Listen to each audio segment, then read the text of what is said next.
Diana Frances Spencer was born on the 1st of July 1961, the fourth of 5 children of John and Frances Spencer. The Spencer family had been closely allied with the British royal family for several generations.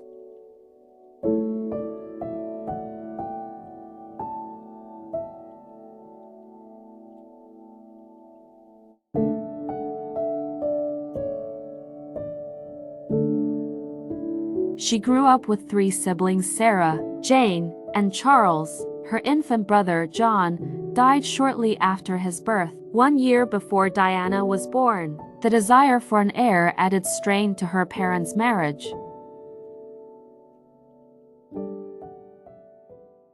Diana grew up in Park House, situated on the Sandringham estate. The family leased the house from its owner, Queen Elizabeth II, whom Diana called and Lilibet. The royal family frequently holidayed at the neighboring Sandringham house, and Diana played with Princes Andrew and Edward.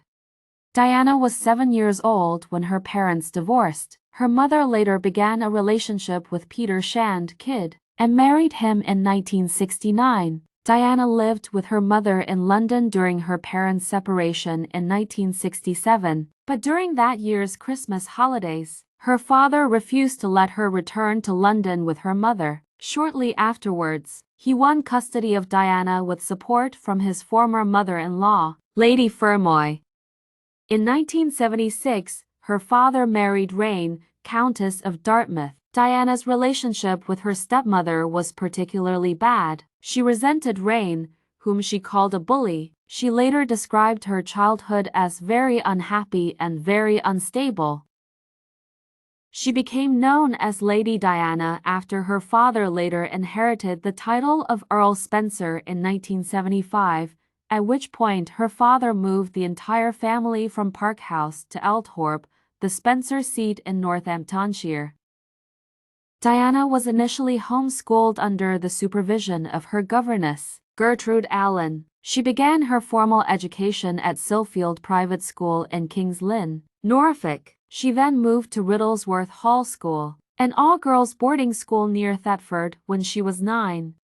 After that, she joined her sisters at Westheath Girls' School in Sevenoaks, Kent, in 1973. She did not perform well academically, failing her O-levels twice. She left Westheath when she was 16.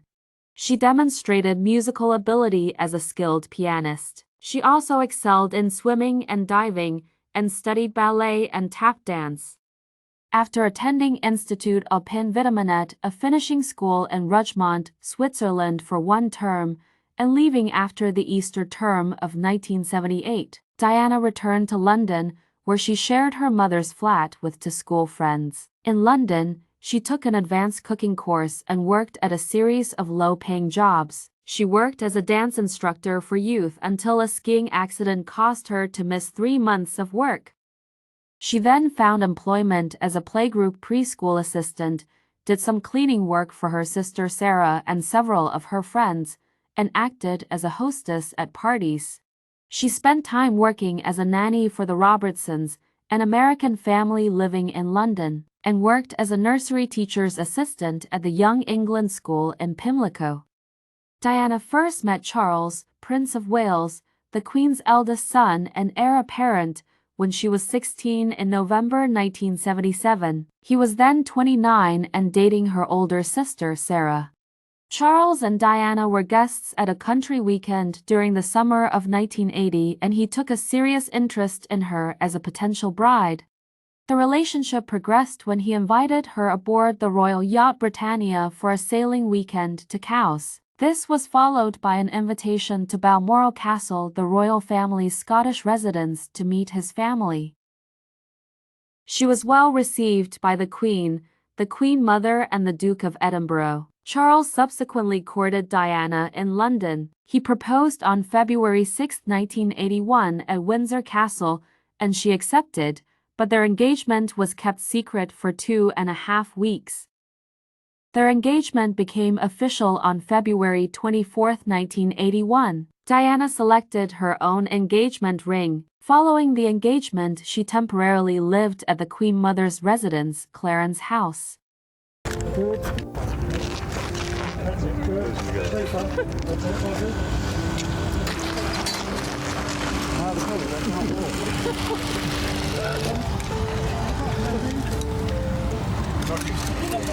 Well, I asked Diana before she went to Australia, 2 or 3 days before, because I thought it'd be a good idea that, apart from anything else, if she went to Australia, she could then think about it, and if she didn't like the idea, she could say she didn't, or if she did, she could say that. But in fact, you actually said yes, quite yes, promptly.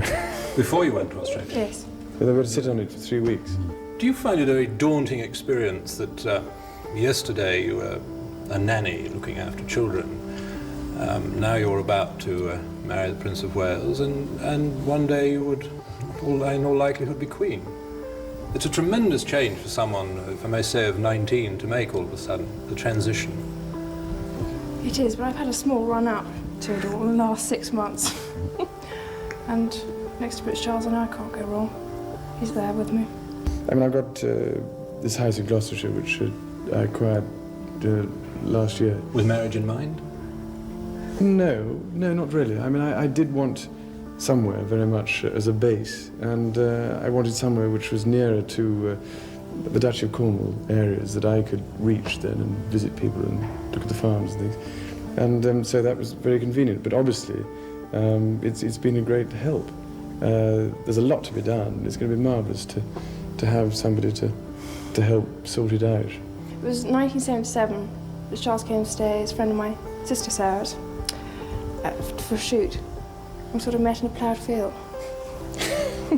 Slightly previous to that, but I know. And what did you think then? What was your instant impression, both of you? What did you think about Lady Diana then? Well, I remember thinking what a very jolly and amusing and attractive 16-year-old she was. And, I mean, great fun, and bouncy and full of life and everything. And I don't know what you thought of me. But... Pretty amazing. She subsequently resided at Buckingham Palace until the wedding, where, according to the biographer Ingrid Seward, her life was incredibly lonely. Diana's first public appearance with Charles was at a charity ball held at Goldsmiths Hall in March 1981, where she was introduced to Princess Grace of Monaco.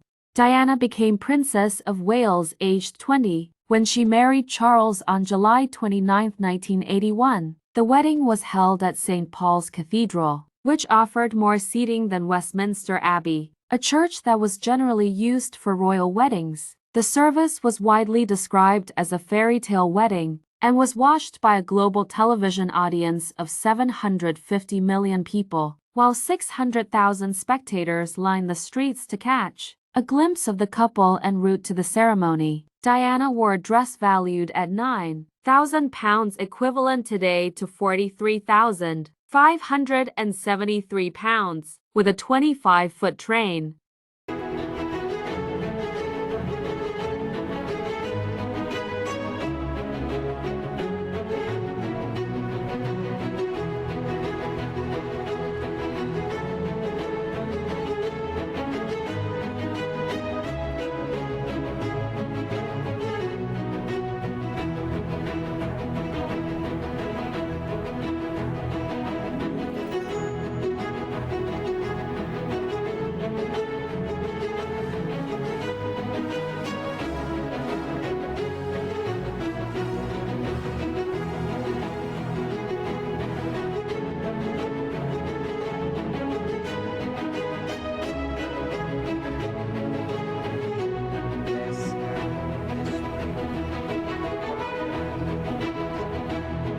I pronounce that they be man and wife together, in the name of the Father, and of the Son, and of the Holy Ghost. Amen.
The couple had residences at Kensington Palace and Highgrove House, near Tetbury. On November 5, 1981, Diana's pregnancy was announced. In January 1982, 12 weeks into the pregnancy, Diana fell down a staircase at Sandringham, suffering some bruising, and the royal gynecologist George Pinker was summoned from London. The baby was uninjured. On June 21, 1982, she gave birth to the couple's first son, Prince William. 2 days after arriving here, Prince, Princess and baby Prince emerged to the cheers of the crowd. Father held baby, mother held baby, looking equally confident. They'd said thank you to the staff with photographs of themselves. The Prince organised his wife and son into the car, and then, beaming proudly, set off for home. She subsequently suffered from postpartum depression after her first pregnancy. Amidst some media criticism, she decided to take William, who was still a baby, on her first major tours of Australia and New Zealand, and the decision was popularly applauded. By her own admission, Diana had not initially intended to take William until Malcolm Fraser, the Australian Prime Minister, made the suggestion.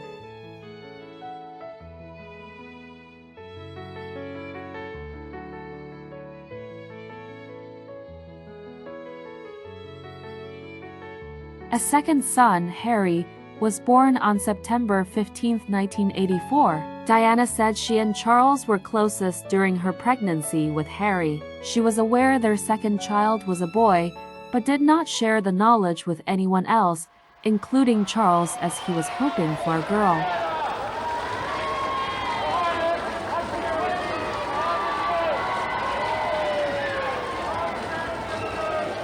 The princess looked happy, relaxed and well recovered from her labour. She smiled with her customary shyness at the horde of international newsmen who'd waited for this moment less than 24 hours after Prince Harry had been born. The tiny bundle in the white shawl was receiving his first sights and sounds of the outside world, but from the glimpse we saw of him, it appeared he was fast asleep.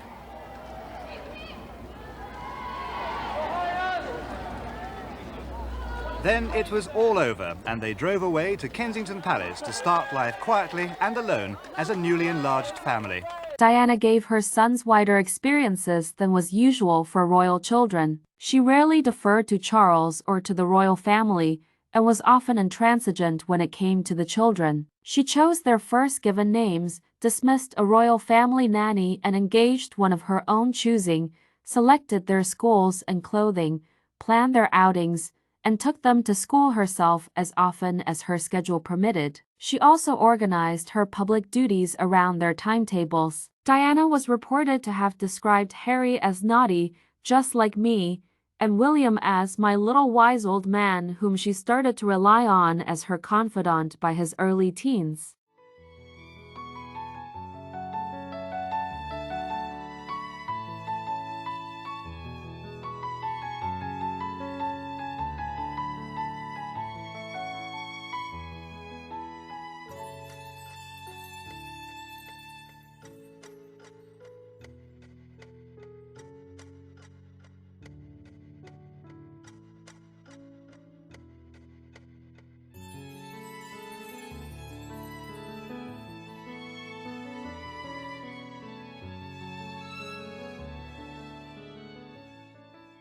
"5 years into the marriage, the couple's incompatibility and age difference became visible and damaging. In 1986, Diana began a relationship with James Hewitt, the family's former riding instructor, and in the same year, Charles resumed his relationship with his former girlfriend Camilla Parker Bowles. The media speculated that Hewitt, not Charles, was Harry's father based on the alleged physical similarity between Hewitt and Harry, but Hewitt and others have denied this. Harry was born 2 years before Hewitt and Diana began their affair.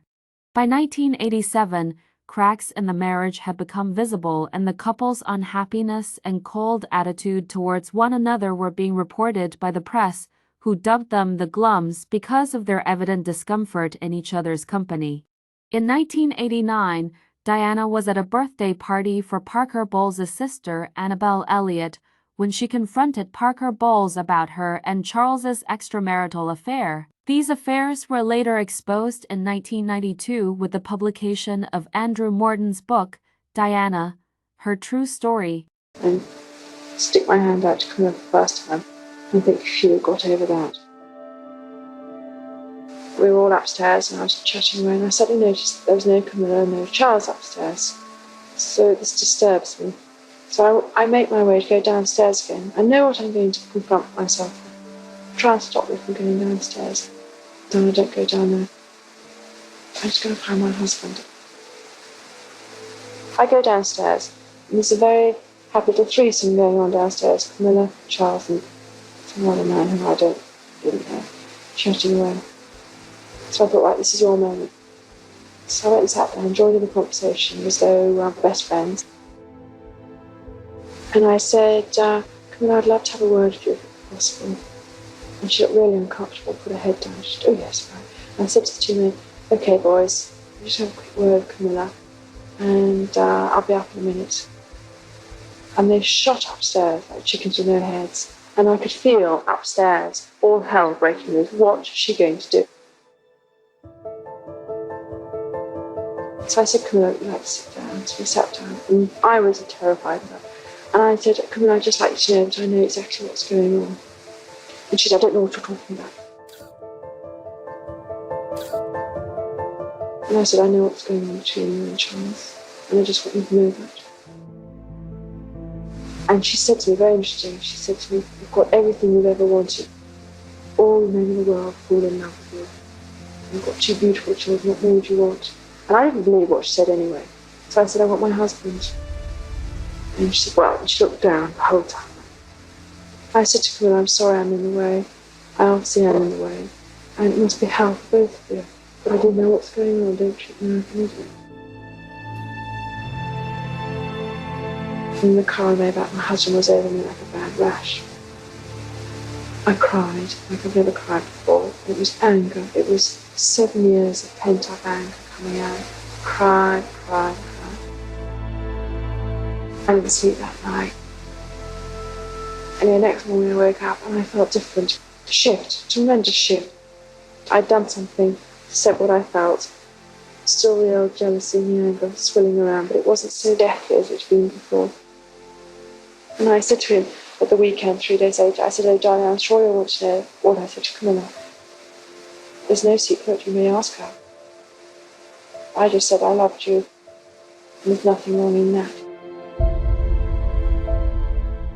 The book, which also revealed Diana's allegedly suicidal unhappiness, caused a media storm. In 1991, James Colthurst conducted secret interviews with Diana in which she had talked about her marital issues and difficulties. These recordings were later used as a source for Morton's book. The public side was very different, obviously, from the private side. The public side, they wanted a fairy princess who would come and touch them and everything would turn to gold and all their worries would be forgotten.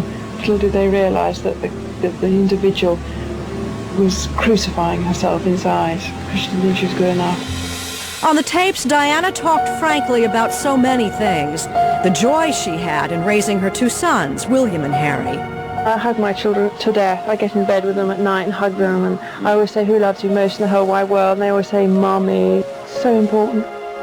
But also her struggle to emerge from the shadow of Camilla Parker Bowles, Prince Charles' lover.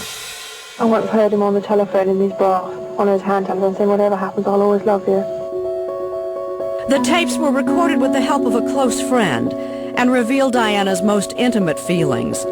She was blunt as she spoke of resorting to extreme measures, even attempting suicide, as her marriage fell apart. I was so depressed and I was trying to cut my wrist with razor blades. The broadcast of Diana's recording stirred reactions around the world. Princess Diana. The obsession with Diana's life has barely begun to fade. Those extraordinary tapes that broadcast on American television station NBC. But if Prince Charles has thoughts about the tapes, he's keeping them to himself. Diana was forthright on the recordings about her bulimia, the disease which had come to dominate her life. The bulimia was appalling, absolutely appalling. Anything I could find, I would gobble up and be sick 2 minutes later. Diana said her husband accused her of crying wolf about the disease, which added to her distress. My husband made me feel so inadequate in every possible way that each time I came up for air, he pushed me down again. You know, even if I ate a lot at dinner, Charles would still say, "Oh, is that going to reappear later?" What a waste. By 1988, the disease had gotten so out of hand, an old friend confronted the princess and gave her an ultimatum. She said, "Well, you must tell your doctor." I said, "I can't." She said, "Well, you must. I'm going to give you 1 hour to ring up your doctor, and if you don't do that, I'm going to tell the world." Diana finally acknowledged that she needed help. I suddenly woke up and realised that I was on the way down fast. Diana went to a specialist in eating disorders, the same doctor who had treated her sister Sarah for anorexia.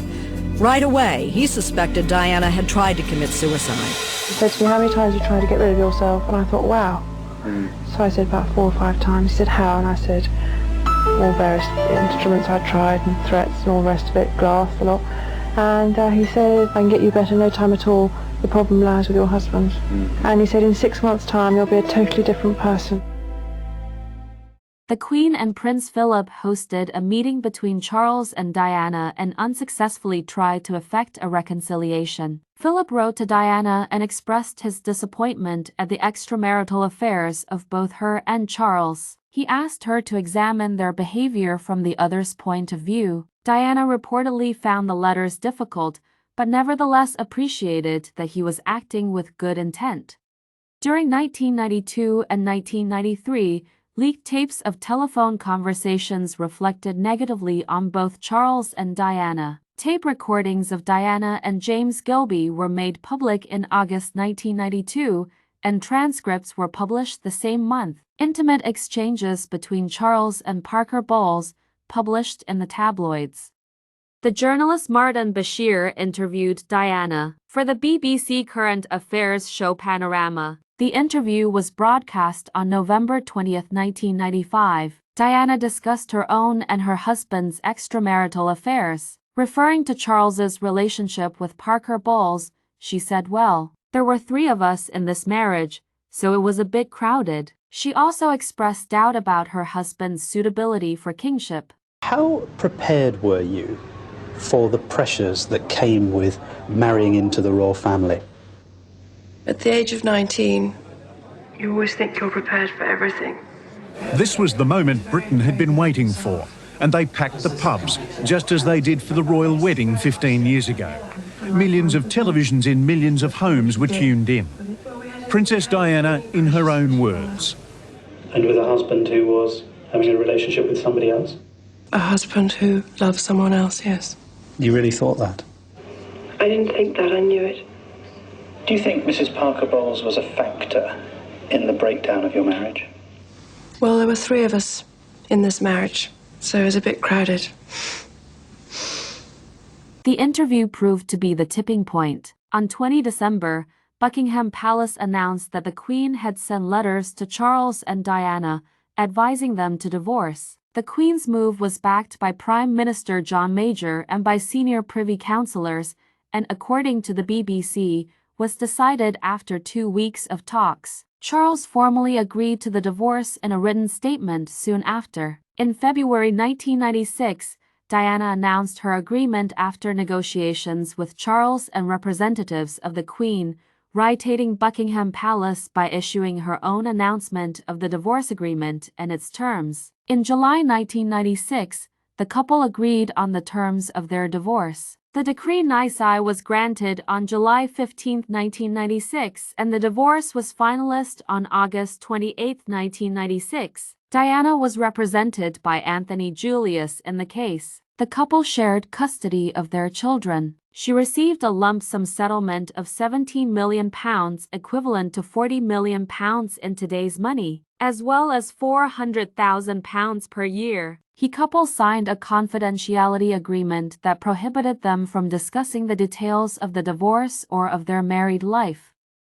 After her divorce, Diana retained the double apartment on the north side of Kensington Palace that she had shared with Charles since the first year of their marriage. The apartment remained her home until her death the following year. She also moved her offices to Kensington Palace but was permitted to use the state apartments at St James's Palace.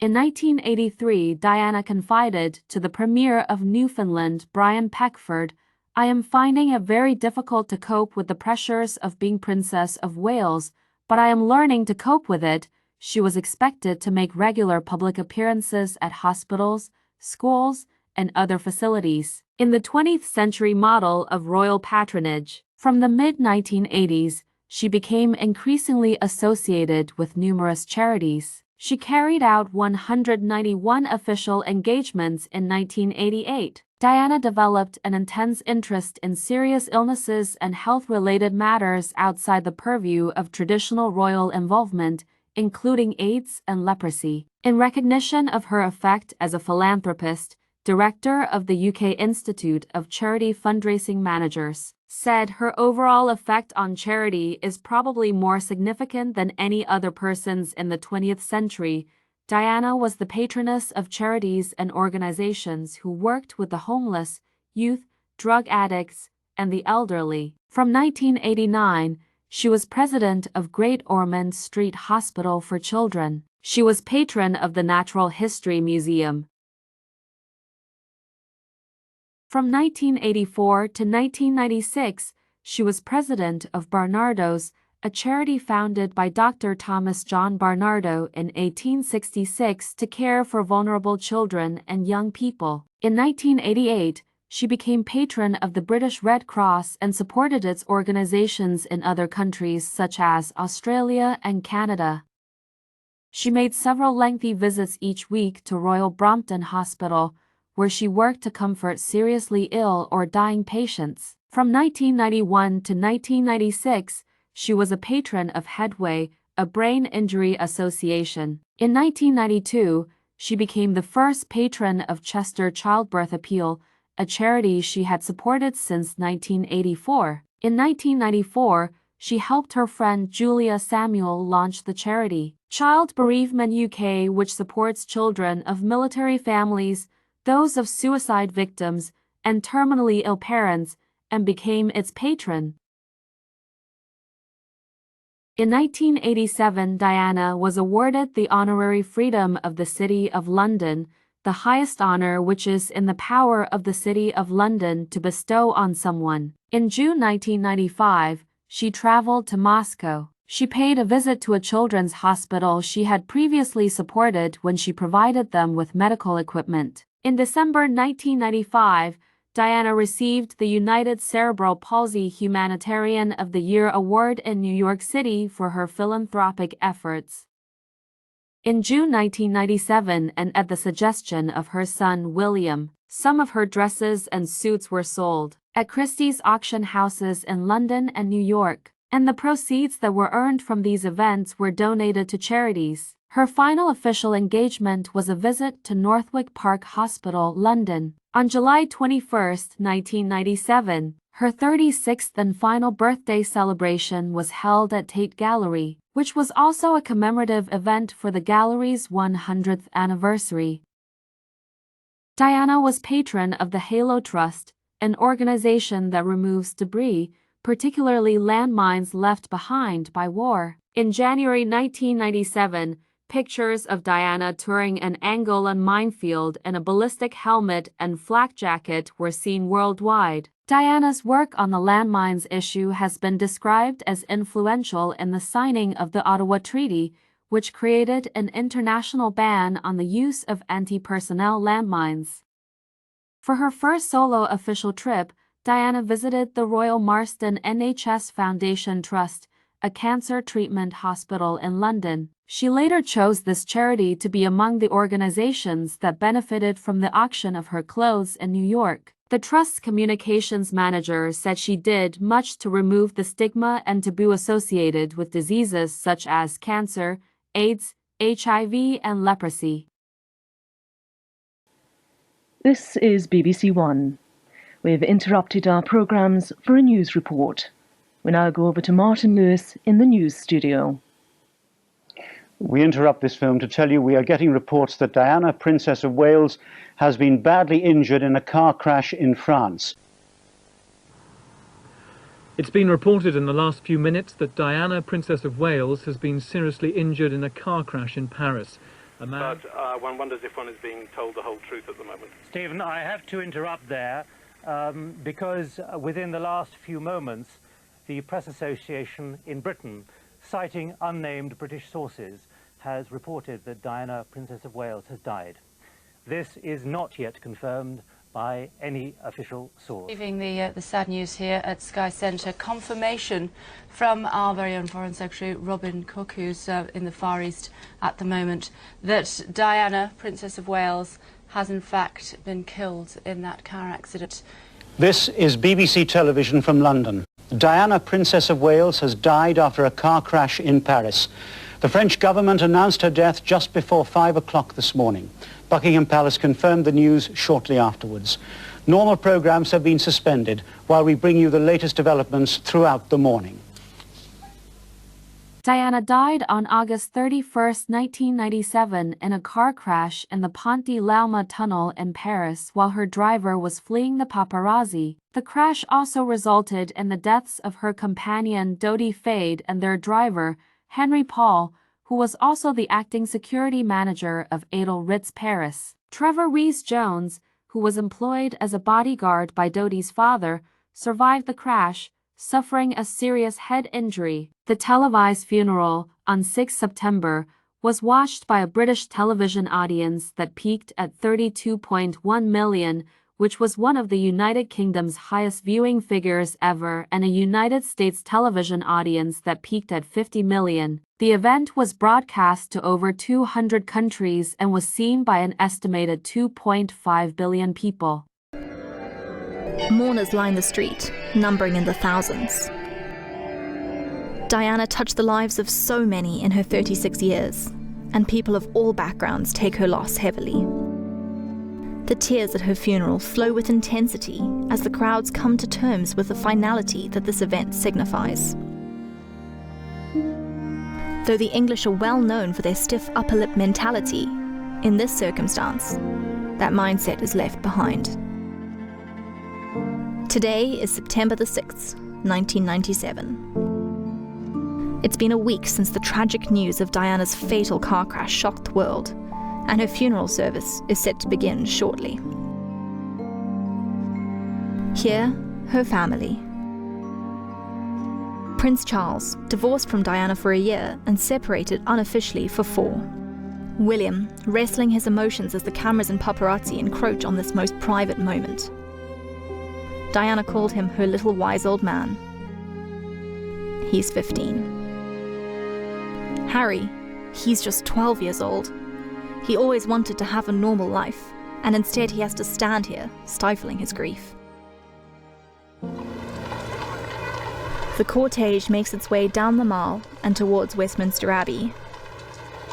People throng the avenue and throw flowers at the procession. The sound of horses' hooves resounding in the respectful silence.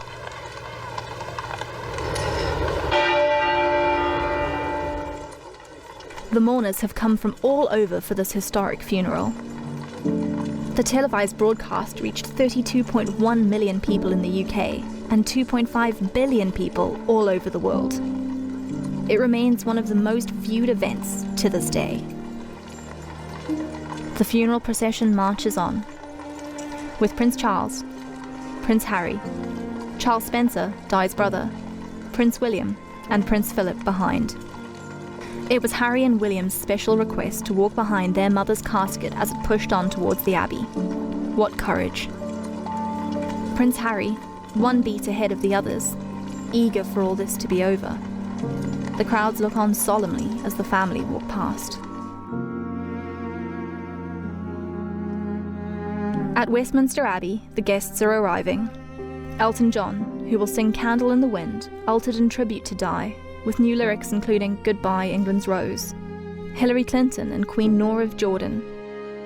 Tom Conti, Tom Cruise, Nicole Kidman, Steven Spielberg, and Tom Hanks. Sting. Princess Diana meant so much to so many.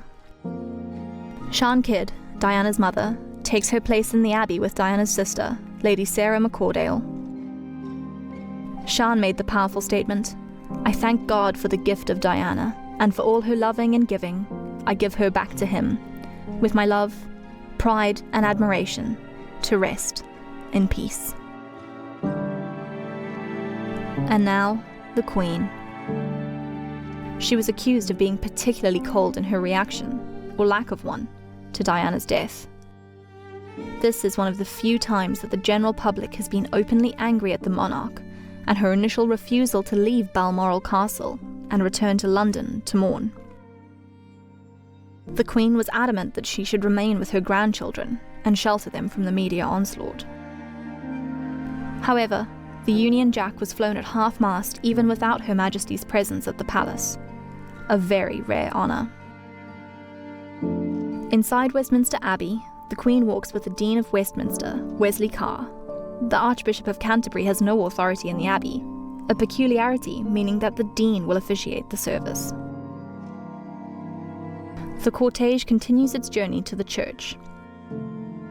The coffin is adorned in a flag with the royal standard. On top, white lilies, Diana's favourite flower. The horse-drawn casket enters the Abbey grounds, and pallbearers lift it inside. This great honour was bestowed on 8 Welsh guards, and they were led by Captain Richard Williams, the chief mourners following behind. Here, the casket enters through the great west doors, and everyone rises to sing the national anthem. Amidst all the splendour and ceremony, one thing in particular stands out: the single handwritten word on a white envelope on top of the coffin: Mummy. To so many people, Diana was an icon, a legend. To Harry and William, she was a mother. The funeral lasts an hour, from 11 to noon, and includes a sermon by the Dean, Elton John's piano-accompanied song, and Tony Blair's recital of 1 Corinthians chapter 13. The casket is carried out of the church, and the royal family and guests are ushered out. The pallbearers lower Diana's coffin with the utmost care into a hearse. Finally, Diana, the People's Princess, is driven through London to her final resting place. Onlookers adorn the car with flowers as it heads towards Althorpe Park. There are crowds along the street almost the entire journey. It is her family's wish that her burial ground be somewhat inaccessible to the public, for its safety. And so, she will be buried in the Round Oval, a small island in the centre of a lake in the park. The lake is filled with white water lilies and is surrounded by 36 oak trees, one for each year of her life.